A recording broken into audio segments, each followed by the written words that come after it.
In today's video, I'm going to teach you how to create an invoice and receive payments in QuickBooks Online. If you're running a business, invoicing is a crucial part of managing your finances and ensuring you get paid on time. QuickBooks Online is a powerful tool that simplifies this process, allowing you to create professional invoices, customize details, and even accept payments directly.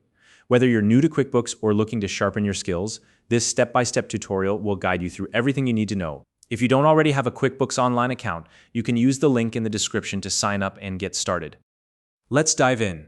First, open QuickBooks Online and locate the New button at the top right corner of your dashboard.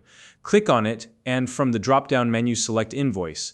This will open up a brand new invoice form for you to start working with. Next, choose your customer from the drop-down list. If you're invoicing someone new, you can add their details here. Be sure to double-check their email address and physical address, especially if you're including shipping information on the invoice. Once the customer details are set, review the invoice date, payment terms, and due date.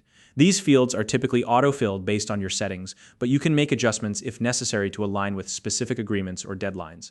You'll also see an invoice number generated by QuickBooks. You can leave it as is or edit it if you have a particular numbering system in place. Now, it's a good idea to add a short message or memo to clarify the purpose of the invoice.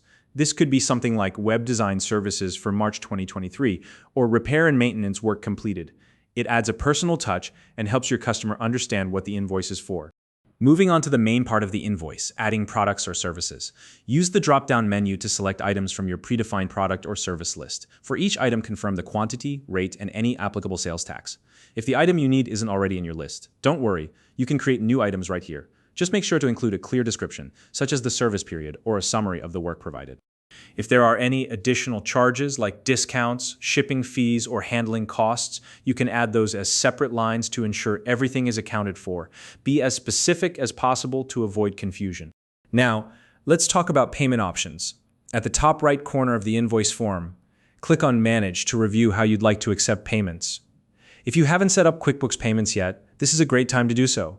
QuickBooks Payments allows you to accept payments directly through the invoice using methods like bank transfers or credit card payments. Just follow the prompts to set up your account, select your preferred payment methods, and review the associated processing fees and deposit timelines. If you're not using QuickBooks Payments, make sure to include clear payment instructions in the invoice's message section. This could be bank details, a PayPal link, or any other method your customer can use to pay you. Once everything looks good, click Review and Send. This will give you a final preview of your invoice. Carefully check the totals, the email subject line, and the message to ensure everything is professional and clear. When you're satisfied, click Send to deliver the invoice directly to your customer's inbox. And that's it. You've successfully created and sent an invoice using QuickBooks Online. With these tools, managing your business finances has never been easier.